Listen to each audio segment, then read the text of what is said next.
When we first got published, we were the only ones.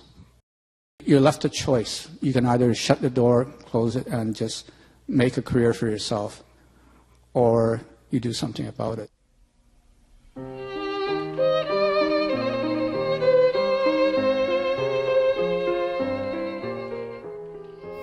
My name is Jim Wong-Chu. I was born in Hong Kong in 1949, 5 hours before New Year's. They cut me out because if I'm a New Year's baby, I would be bad luck. I came in 1953 when I was 3.5 years old.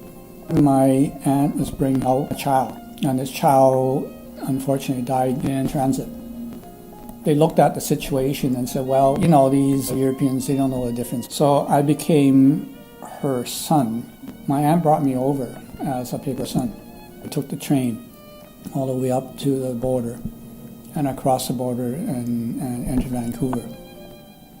I'm actually on borrowed time here. I'm not supposed to be here.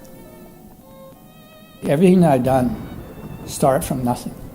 Start with an idea, what if or why not? And that's what we did in the early days when I was with Paul Yee, Scott Lee, and all that.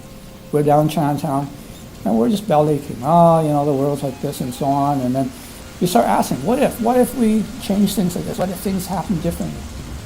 And then, of course, at some point you go to why not? And that's when you start to realize that you got to do it yourself. And that's one of the premises I tell people. Canada is a very unique society. You can do anything you want. But if you want it done, you got to do it yourself. Nobody's going to do it for you. You got to make the change. You know, in the early days, we were lucky to see an Asian person published. You go to the Vancouver Writers' Festival and you're seeing the token Asian. One of our directors said, Jim, at least try to guarantee one writer a year. So that's when we created the Emerging Writer Award. We can come together as a community, read about ourselves, talk about ourselves, and actually learn and appreciate our own writing. Because the reason why we created the Asian Canadian Writers Workshop in the first place, right from the very beginning, was that we were trying to create new writers. Why Asian?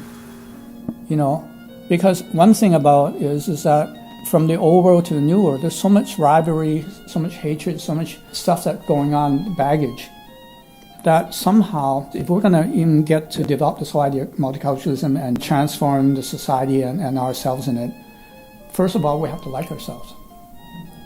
If we don't even like ourselves, why bother, right? So where is the common ground? It's in the arts. Because arts and expression is the only area that we all have common ground. When we first got published, we were the only ones.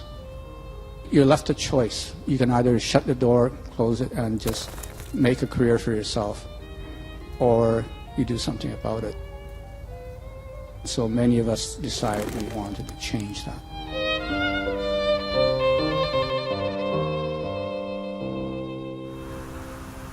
I first met Jim probably 20 years ago, and soon after he invited me to edit Ricepaper, even though I had no experience and perhaps no gift for it, but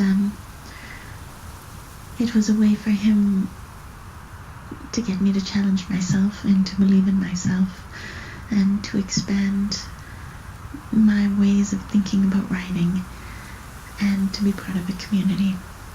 I am forever grateful to Jim for everything and for supporting me and so many so early on, and believing that we had something of value to say.